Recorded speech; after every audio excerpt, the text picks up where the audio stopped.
दोस्तों नमस्कार, मैं हूं अमरनाथ प्रसाद और मेरे साथ हैं रेखा प्रसाद जो आज के गेस्ट भी हैं। आज इनको लाने का जो कारण है कि इनका इस बार बीपीएससी में सिलेक्शन हुआ है। एक बात आपको बता दें कि जिस यूट्यूब चैनल पे ये इंटरव्यू देख रहे हैं, यह यूट्यूब चैनल इन्हीं का है। पूरा कंटेंट मैनेजमेंट और किस चीज़ की तैयारी होगी सब इन्हीं के द्वारा किया जाता है और इनका इस बार बीपीएससी में टीचर में सिलेक्शन हो गया है। पहले उनसे ही उनका परिचय जान लेते हैं, लेकिन शुरू करने से पहले रेखा जी आपका स्वागत है। जी धन्यवाद। मेरा नाम रेखा प्रसाद है। मैं मेरा ग्रेजुएशन तक की पढ़ाई आसाम से हुई है। उसके बाद मेरी शादी हो गई तो मैं यहाँ बिहार सेटल हो गई। तो उसके बाद मैंने एमए किया इंग्लिश से। उसके बाद मैंने डीएलएड किया माधोपट्टी दरभंगा बिहार से। उसके बाद ये वैकेंसी आई तो मैंने फॉर्म भरा और उसके बाद मैंने अपनी तैयारी स्टार्ट की। तो यह आपका कौन सा एग्ज़ाम था, पहला था या इससे पहले कम्पिटिटिव एग्ज़ाम्स की तैयारी आप कर चुकी थी? ये मेरा पहला कॉम्पिटिटिव एग्ज़ाम था। इससे पहले मैंने कोई भी इस तरह का कॉम्पिटिटिव एग्ज़ाम की तैयारी नहीं की। मैंने बस सीटेट एक बार दिया था और नेट की तैयारी करती थी, लेकिन मेरे बच्चे हैं तो मैं अच्छे से तैयारी नहीं कर पाई, तो कारणवश 2 बार दी लेकिन सिलेक्शन नहीं, पास नहीं कर पाई। तो यह आपका पहला कम्पिटिटिव एग्ज़ाम्स था जी। जी तो आपने कितने महीना तैयारी की इसके लिए? जी देखिए, पहले क्या होता था बिहार में, क्या प्रोसेस था ये टीचर बहाली का, कि आपको बस आपका स्कोर अच्छा हो और आपका सीटेट क्वालिफाई है तो आपका मार्क्स बेसिस पे हो जाता था।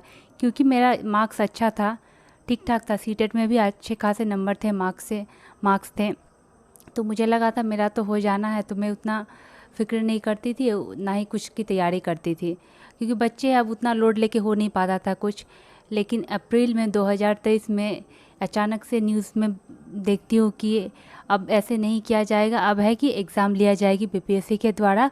वो आप क्वालिफाई करेंगे, पास करेंगे, तब मेरिट लिस्ट में आएंगे, तभी आपका सिलेक्शन हो पाएगा। जैसे ही मैंने ये न्यूज़ सुना, मेरे समझिए कि जैसे पैरों तले ज़मीन खिसक गई कि अब मेरा क्या होगा। क्योंकि मेरा जीएस से कोई नाता कभी नहीं रहा है। मैंने जीएस जो मेरे स्कूल लेवल में पढ़ा था वहीं तक की तैयारी थी, उसके बाद मैंने कभी जीएस टच नहीं किया। अब समझिए 10 साल पहले का पढ़ा हुआ अब क्या याद रहेगा।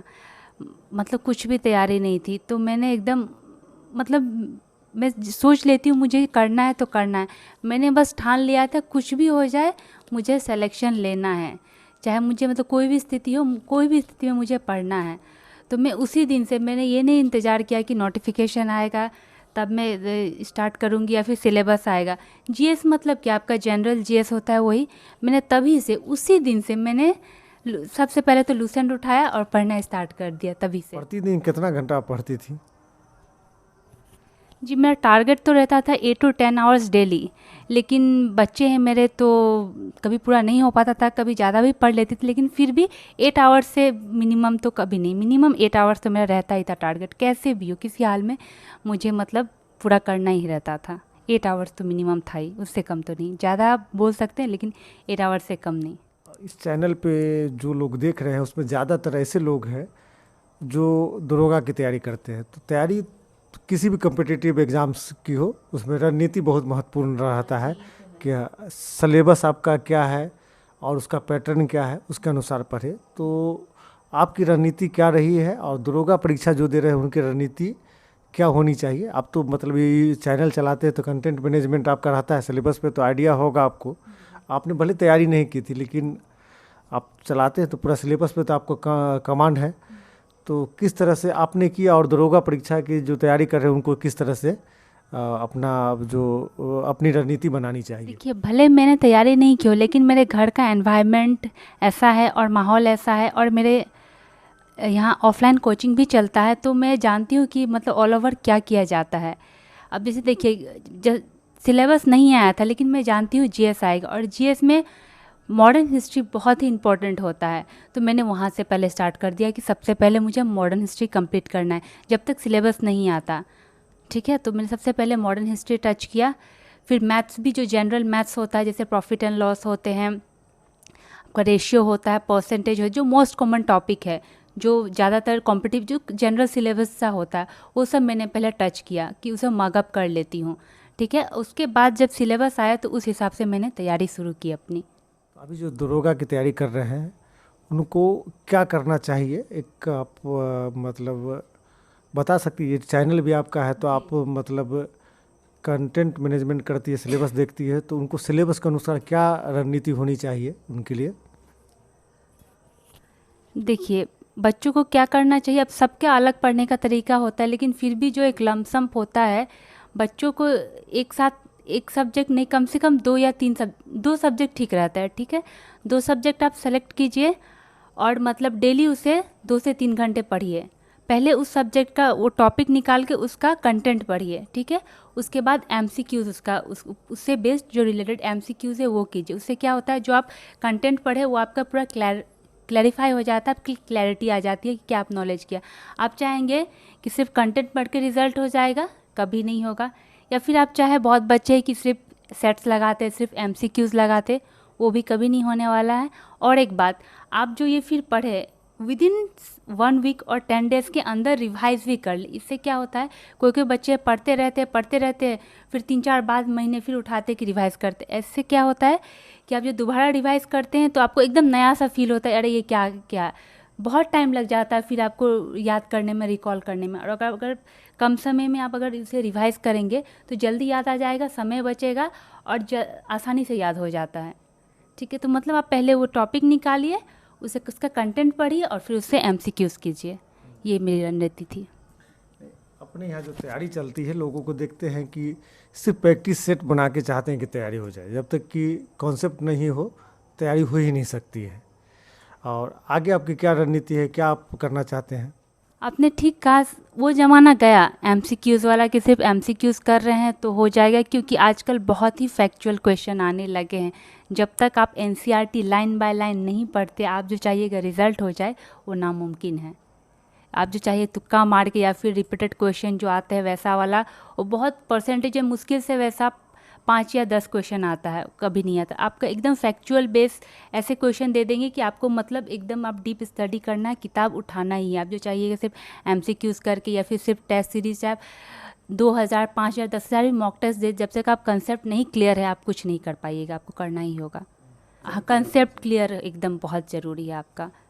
आगे की रणनीति क्या बताऊँ, मेरा तो कुछ एम कुछ और ही था। मैं बीकॉम हूँ तो मेरा एम था कि सीए बनूँ, सीपीटी क्लियर करके सीए बन जाओ, लेकिन लाइफ को कुछ और ही मंजूर था। अब टीचर बन गई हूँ, फिर भी अब मेरी ये इच्छा है कि मैं प्रोफेसर बन जाऊँ। एमए हूँ इंग्लिश से, पीएचडी नेट क्वालिफाई करके प्रोफेसर बनूँ। मेरे घर का माहौल यही पढ़ाई लिखाई वाला है, कोचिंग वाला, यूट्यूब वाला है, तो अब रुझान इसी तरफ हो गया है। आपका मीडियम इंग्लिश है और जहाँ आप रहती हैं दरभंगा में, वहाँ तो ज़्यादातर जो माहौल है हिंदी मीडियम का है, तो क्या परेशानियों का सामना करना पड़ा यहाँ तैयारी में? जब मैं बिहार आई तब तो मैं ब्लैंक हो गई, क्योंकि यहाँ सब चीज़ हिंदी में था। मेरा वहाँ टोटली पढ़ाई इंग्लिश मीडियम में हुआ, वो भी बिहार का इंग्लिश मीडियम और वहाँ के इंग्लिश मीडियम में बहुत अंतर है। यहाँ पे पढ़ाया जाता है ए फॉर एप्पल मीन्स सेब। हम लोग का ए फॉर एप्पल मतलब एप्पल, मीन्स सेब वो वर्ड यूज़ नहीं होता है, एप्पल तक ही सीमित होता है। तो यहाँ के बहुत परेशानी हुआ, बहुत दिक्कत हुआ। एमए तो हो गया क्योंकि इंग्लिश था, लेकिन जब डीएलएड में मैं एडमिशन ली तो वहाँ पे सब टीचर हिंदी में पढ़ाते थे। फिर मैं जब ना ही बुक अवेलेबल थे, ना ही गाइड, कुछ नहीं मिलता था। बहुत मतलब दिक्कत से मैंने डीएलएड किया है, क्योंकि कुछ भी मटेरियल मेरे पास था नहीं। मतलब बस मैंने क्वेश्चंस कुछ नेट से डाउनलोड करके उसको फिर उसी आंसर को सर्च करके उसी सब कुछ को मगअप करके मैं पढ़ी। एग्ज़ाम थी अच्छे, फिर भी काफ़ी अच्छे मार्क्स आ गए भगवान की दया से। तो डीएलएड तो मैंने पास कर लिया। जब बीपीएससी ट्री की बात आई और पता चला कि NCERT plus SCERT based question आएंगे, ये सब आपको अच्छे से पढ़ने हैं। तो एनसीईआरटी तो इंग्लिश में मिल जाता है, लेकिन एससीईआरटी इंग्लिश में उपलब्ध नहीं है।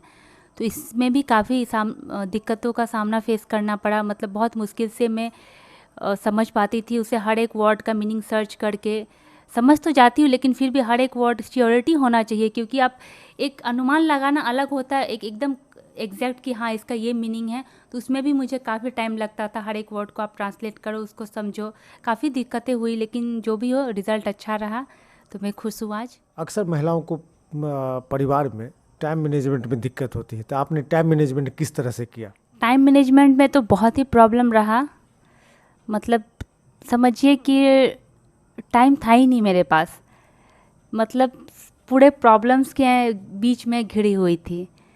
जब ये न्यूज़ आया अप्रैल में, शायद 5 या 10 अप्रैल, मुझे डेट तक याद है, ये न्यूज़ आया था कि आपका एग्ज़ाम लिया जाएगा, तो मैं एकदम ब्लैंक हो गई कि अब मैं कैसे पढ़ाई करूँगी, बेबी रहेगा, कैसे हो पाएगा। और बहुत जल्द, तब बता रहे थे जुलाई से अगस्त तक एग्ज़ाम भी होगा, और हो भी गया। बहुत डिप्रेस्ड हो गई, लेकिन फिर भी मैंने तैयारी शुरू कर दी। फिर बेबी हुआ, फिर भी मेरे हस्बैंड बहुत सपोर्टिव थे, वो सपोर्ट करते थे, बच्चों की केयर करते थे, रखते थे। सबका सपोर्ट मिला, घर से अच्छा खासा सपोर्ट मिला, और फैमिली की बदौलत है जो मैं आज यहाँ हूँ। उन लोगों का बहुत सपोर्ट है मेरे इस सक्सेस के पीछे, खासकर हस्बैंड का। बार बार अपने हस्बैंड का नाम ले रही हूँ, तो आप लोग जानना चाह रहे होंगे मेरे हस्बैंड कौन है। तो ये जो आप मेरे सामने देख रहे हैं, ये मेरे हस्बैंड ही हैं। ये दरभंगा ऑल इंडिया रेडियो में as a PEX programme executive पे पोस्टेड है, ऑल इंडिया रेडियो दरभंगा पे।